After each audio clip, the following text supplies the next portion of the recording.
mga pamagat ng awit kapag kasal na. Una, kapag unang araw o first night, ang pamagat ng awit ay, aray, naku, Wow! ito yung mahapdi na masyeket, pero masyarap. Pangalawa, kapag 1 taon hanggang 5 taon ng kasal, ang pamagat ng awit ay, araw-araw, gabi-gabi.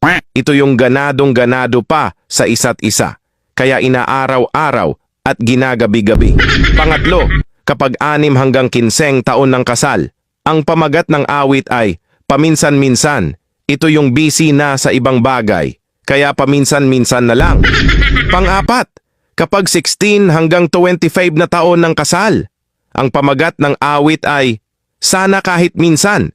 Ito naman yung sobrang busy na, minsan na lang ganahan at maisipan, in short, occasionally na lang. Panglima, kapag 26 hanggang 49 taon ng kasal, ang pamagat ng awit ay gaano kadalas ang minsan. Ito na yung madalang na talagang maisipan, hindi na ginaganahan, mabibitin ka pa, o kaya 1 beses na lang siguro sa 1 taon.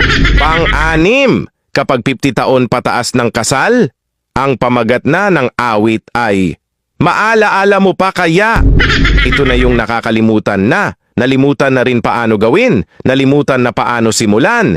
Tanging alaala na lang. Oh, asang awit na kayo dyan? Paalala. Ito'y katuwaan lamang. Good vibes lang tayo.